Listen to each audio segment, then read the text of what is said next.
How's it going, everyone? Hungry Guy here with another recipe review. Now today I'll be testing another recipe from the lovely Makan cookbook, which is filled with mouth-watering Asian recipes. I highly recommend this cookbook, but it would be ideal if you have an Asian store nearby, as some of the ingredients are difficult to come by in regular stores. Today I'll be testing the Ma-Po Tofu recipe, which is spicy, so I am slightly worried as spiciness is not my strongest forte.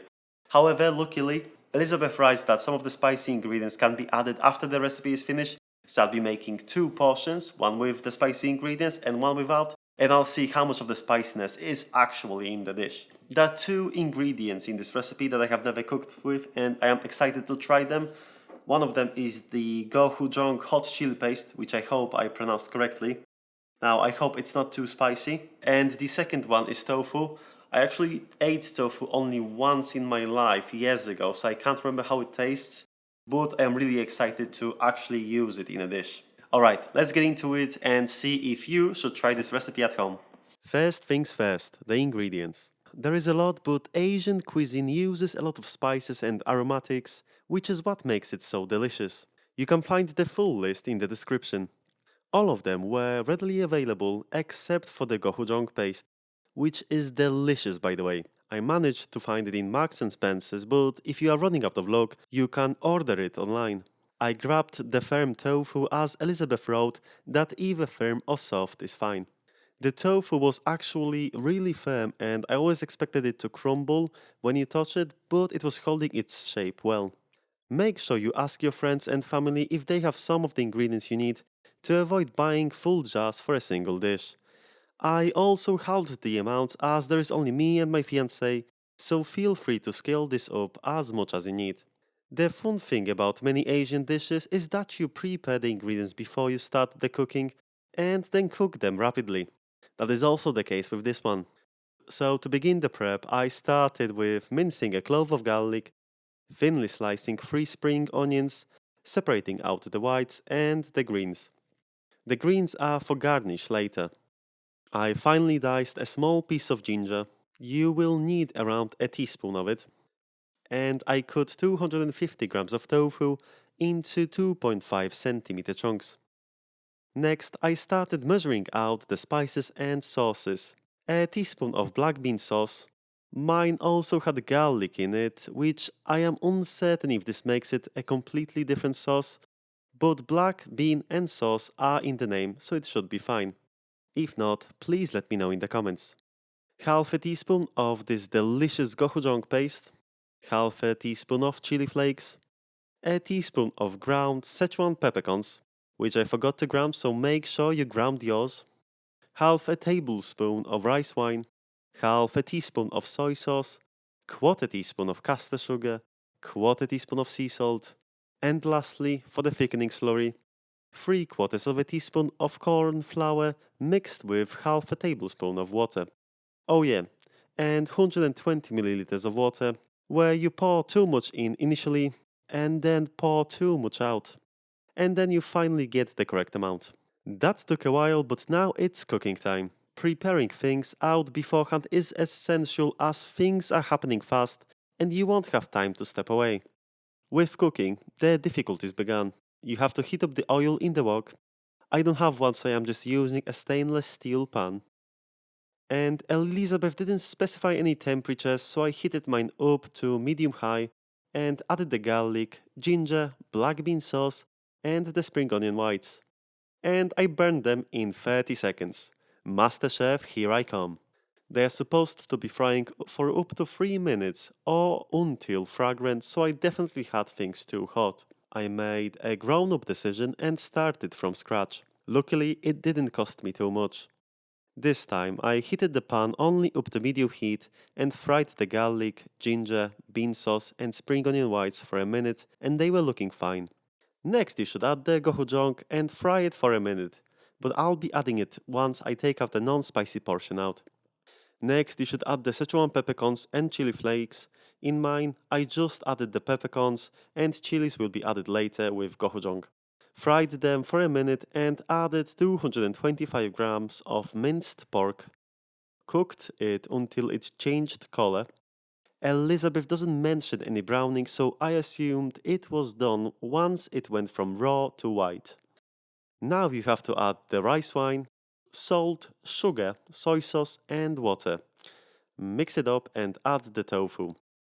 It should simmer for 3 minutes, but I think that due to large surface area of my pan, I wasn't getting the same reactions I would be with a wok. Things weren't looking too exciting, but I carried on with adding the cornstarch slurry to thicken it up. Mixed well and reduced for around 2 minutes until it slightly thickened. It was done at this point, so I took half of it out and added the chili flakes and the gochujang. And things looked much better. The redness of the paste just added some color to the pale sauce, making it look much more appetizing. I popped it into the bowl and added the garnish. Dare I say, it looked good, but let's see how it tastes. And we are back to the table. So we ended up with 2 versions of the Ma-Po Tofu. One that is mild and one that is supposedly spicy. Fragrance-wise, they smell the same, which is quite surprising because I was expecting the chili to be more punchy. Let's see how they taste. I'm going to start off with the mild version. Going to take a big piece of tofu, which I have never ate. And in all honesty, Elizabeth specified 2.5 centimeter chunks. I mean, I think that's what they are, but this is a huge chunk. Maybe it's a little too much for the first time, but well, we only live once. Here we go.